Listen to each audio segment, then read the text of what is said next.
Hey friends, welcome back to our chapter reading. Today we are picking back up with Snow Day. This one is by Marsha Thornton Jones and Debbie Dady, and the illustrator is Amy Woomer. So we are picking up with chapter 3 called Bubba's Wish. Woodrow was right.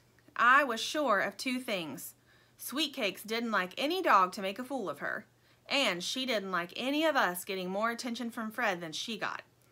Bubba had just done both. Sweetcake scrambled up from the snow and glared at Bubba. That pup is more bothersome than a fleet of fleas, Sweetcakes growled. Yeah, Clyde said, fleas. Bubba didn't hear her. He was too busy chasing Floyd. I chased Bubba and forgot about Sweetcakes. Later, Rhett, Scarlet, and I tossed snowballs.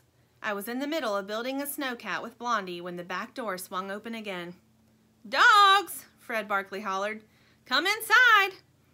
Fred Barkley really cared about the dogs in his school. He wasn't about to let us get too cold. There they are going inside.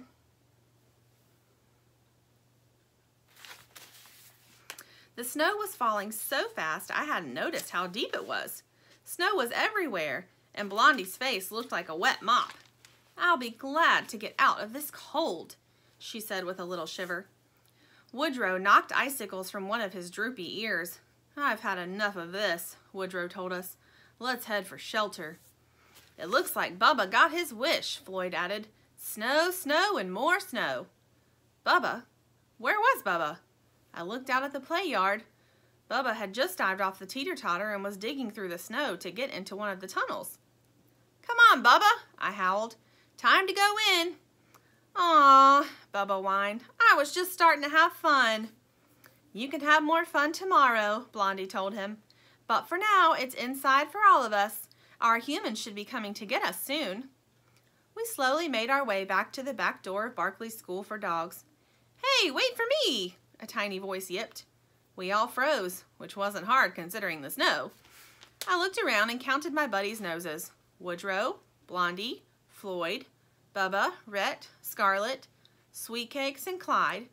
Casanova, I yelped. Where's Casanova? Over there, Blondie said, nudging me with her nose. Huddled on the teeter-totter was Casanova. He looked very, very small, sitting in a deep mound of snow. You can see him. He's kind of stuck on top of the teeter-totter that got covered in snow. They almost forgot he was out there. Hurry, I barked. We're going inside where it's warm. Casanova tried to jump down from his perch, but he couldn't get out of the snow. Oh dear, Blondie cried. He's so little and the snow is too deep. I perked up my ears. This was a job for Jack, the wonder dog. Wait here, I called over my tail as I bounded through the snow. Of course, Bubba didn't wait. Bubba hopped through the snow in my tracks. Running in snow is much tougher than it looks. I was panting by the time I reached Casanova. I'm here to save you. I looped a tooth through his yellow sweater, being careful not to scrape skin, and lifted him clear of the snowdrift. Bubba and I made our way across the yard to the cheering yips of my friends. And there he is, rescuing sweet Casanova. Even Fred Barkley gave my head a pat, and I stood up extra tall when he said, "Good dog." Then Fred scooped up Bubba and scratched his ears. You're a good pup too, he said. I glanced at Sweetcakes to see if she had heard. She had heard Fred all right, and I could tell by the snarl on her face that she wasn't happy about it. Chapter 4, Something Terrible. As soon as I hit the indoor playroom, I shook my body all the way down to my tail. The warm inside air tingled my fur, and I immediately yawned. It was time for a winter nap. I wasn't the only one with that idea. A family of dachshunds had already snoozed in the corner, and Harry the Westie was sprawled in the middle of the floor. Rhett and Scarlet didn't seem tired. Come to think of it, they never were tired.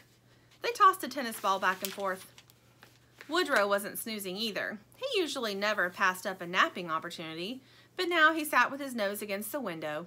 I trotted over to see what was up. Woodrow nodded when he saw me. His forehead was even more wrinkled than usual. This is bad, he said, very bad.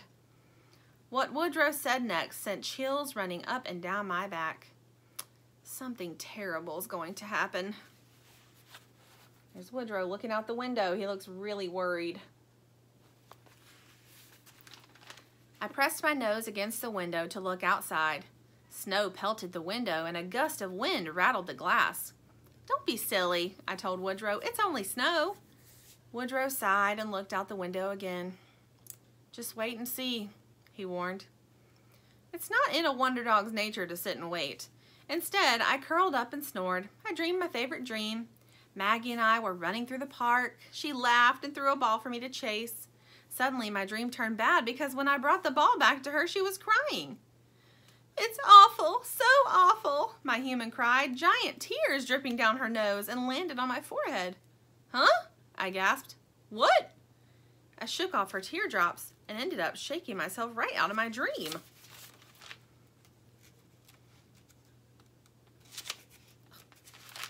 There, standing over me, was Blondie, Woodrow, and Floyd were huddled near her. Blondie was crying. Little teardrops gleamed on her white furry nose. "It's awful," she was saying. "So awful." "I told you something bad was going to happen," Woodrow said with a nod that sent his ears dragging across the floor. Floyd dropped the tennis ball in his mouth. "It's not awful at all. I think it's great." "What?" I asked, scratching a paw on the tile floor. "What's going on?"